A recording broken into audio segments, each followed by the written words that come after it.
Last month, we assisted with a situation in which someone needed to surrender their family member's animals. We're not going to share details for privacy reasons, but remember, we don't badmouth the people that surrender animals to us, and we'll talk about that more at the end of the video. The first animal was this beautiful pied ball python. We've named them Isley. They had some stuck shed and retained eye caps, but were otherwise in good condition. We checked their chin and vent for mites and luckily didn't see any. We always transport snakes using a double containment system, in this case a pillowcase and sterilite bin.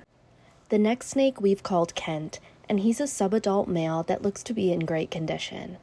We're not super concerned about morphs, but he looks to be some sort of lesser. The last snake is a smaller ball python, presumably female.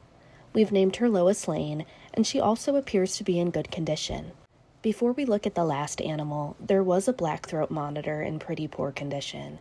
We unfortunately didn't have an open cage large enough for him, so we contacted another rescue. Fresh Start picked him up and has been doing an awesome job rehabilitating him if you'd like to follow them for updates. The last animal we took home was this black and white Tegu. She was pretty thin and very nervous, but we could tell she was curious about us.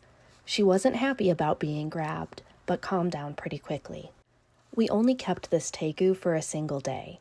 Before even going out to the house, we asked Dragon's Den Reptile Rescue and Rehabilitation in Charlotte if they had room for a Tegu. They were actually wanting to add one as an ambassador, so we connected them with the state to get them an educational permit, as these guys are restricted in North Carolina. Our Wildlife Resources Commission is pretty great and got them approved within about a day. Now Dumpling is living her best life at Dragon's Den and has calmed down substantially. So let's cover why we're not going to badmouth these owners. We get animals from all sorts of situations, and we typically are not going to share specifics. Sometimes there is neglect involved. Sometimes there are just some really unfortunate circumstances. We don't speak negatively of the owners regardless, for one very important reason.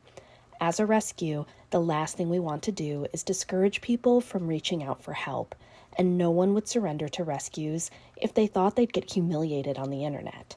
So we hope you understand that while it may feel good momentarily, leaving those kinds of comments really doesn't achieve anything positive.